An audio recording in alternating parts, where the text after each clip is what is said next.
잠들지 못하는 밤, 역사 속으로의 시간여행, 역사 읽어주는 여자입니다. 면벌부와 루터의 종교개혁이라는 영상을 통해서 중세시대 이 가톨릭의 타락과 개신교의 탄생에 대해서 이야기를 들려드렸어요. 아직 못 보신 분이 계시다면 이 30년 전쟁 이야기를 듣기 전에 먼저 꼭 한번 보시라고 추천을 해드리고 싶습니다. 30년 전쟁은 1618년 5월 23일에서 1648년 5월 15일까지 이 30년 동안 이어진 전쟁이고요.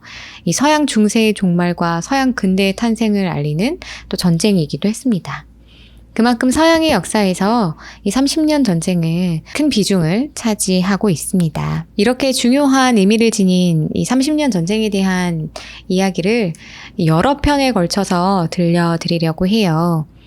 오늘은 첫 번째 시간으로 30년 전쟁의 원인에 대해서 한번 이야기를 해보려고 합니다. 30년 전쟁의 첫 번째 원인은 이 종교적 원인입니다. 루터의 종교개혁 영상에서도 말씀드렸다시피 프로테스탄트, 우리는 이 프로테스탄트를 개신교라고 이야기하죠. 이 프로테스탄트가 유럽 전역으로 퍼져나가면서 큰 세력을 형성하게 됩니다. 유럽은 이 구교인 가톨릭과 이 신교인 프로테스탄트로 양분되어 버린 것이죠. 특히 가톨릭과 프로테스탄트의 갈등은 이 독일 지방에서 극에 달했어요. 당시 신성로마 제국의 황제였던 칼 5세는 이러한 혼란을 해결하고자 독일 지방의 모든 영주들을 불러 모아서 1546년 레겐스부르크 제국회의를 소집합니다. 하지만 프로테스탄트파의 이 영주들은 회의에 대부분 참석하지 않았고요. 평화적인 방법으로 사태를 해결하고자 한 이 자신의 노력이 무시되자 칼 5세는 무력을 사용하기로 결정합니다.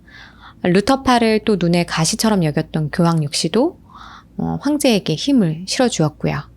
결국 칼 5세는 1546년 군대를 동원해서 프로테스탄트로 개종한 제후들과 전쟁을 벌였고요. 또 승리를 쟁취합니다. 이 전쟁에서 중요한 역할을 한 사람이 있는데 바로 작센 지역의 모리츠였어요.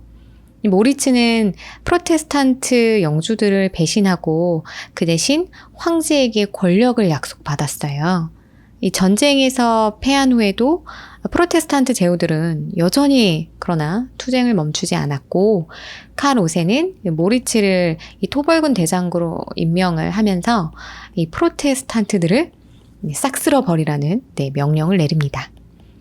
프로테스탄트를 배신했던 모리츠 공작은 또 갑자기 마음이 바뀌었는지 이번에는 칼 5세를 배신하고 프로테스탄트 제후들과 동맹을 맺어서 칼 5세를 공격합니다. 그래서 결국 칼 5세는 이 오스트리아로 도망쳐야만 했어요. 칼 5세는 자신의 동생인 페르디난드에게 이 전쟁의 처리권을 넘기고 1552년 8월 파사우 조약을 맺어서 휴전을 합니다. 그리고 그로부터 3년 뒤인 1559년 9월에 아우구스부르크 종교화약을 체결했어요. 아우구스부르크 종교화약의 주요 내용은 모든 영주는 종교개혁권을 가지고 또 황제도 백성도 항의할 수 없다. 그 영주의 영역에 거주하는 모든 사람들은 그 영주의 종교를 따라야 한다는 내용이었습니다. 즉, 영주가 가톨릭이면 그 지역의 사람들은 가톨릭을 믿어야 하고요. 영주가 프로테스탄트라면 그 지역의 모든 사람 역시 이 프로테스탄트가 되어야 하는 것이었어요. 또한 이 영주의 종교에 반대하는 사람은 자기의 종교와 맞는 지역으로 이주할 수 있는 대신 그 이주권을 갖기도 했습니다.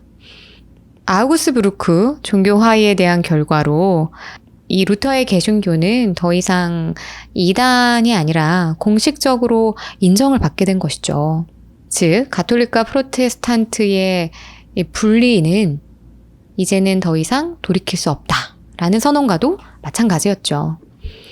이 화약으로 독일 각 지방의 영주들은 황제에 대한 독립권을 획득했고요. 그리고 각 지역의 영주가 그 교회의 수장이 되었습니다. 그러나 아우구스부르크 종교화의는 일시적인 봉합책에 그쳤습니다. 이 화약으로 인해 루터파는 이단에서 벗어났지만 칼뱅주의자들을 비롯한 다른 종파들은 여전히 이단으로 규정이 되었고요. 박해를 또 면할 수가 없었어요. 그렇기에 칼뱅주의자들과 다른 종파들은 아우구스부르크 종교화의에 많은 불만을 가졌고요. 이러한 미완성적인 협약은 결국 가톨릭 대 프로테스탄트의 대립을 더욱더 첨예화시켜서 결국 30년 전쟁의 원인으로 자리가 잡게 됩니다. 네, 오늘은 간략하게 이제 30년 전쟁의 원인들 중에서 종교적인 어떤 원인에 대해서만 한번 다뤄봤어요. 다음 시간에는 정치적인 부분, 그리고 사회 경제적인 부분에 대해서도 다뤄볼 예정이니까요. 네, 잊지 말고 저와 함께 해 주셨으면 좋겠습니다. 오늘도 유익하셨다면 좋아요와 구독하기 버튼 누르는 거 잊지 말아주시고요. 네, 지금까지 역사 읽어주는 여자였습니다. 우리 다음 시간에 만나요.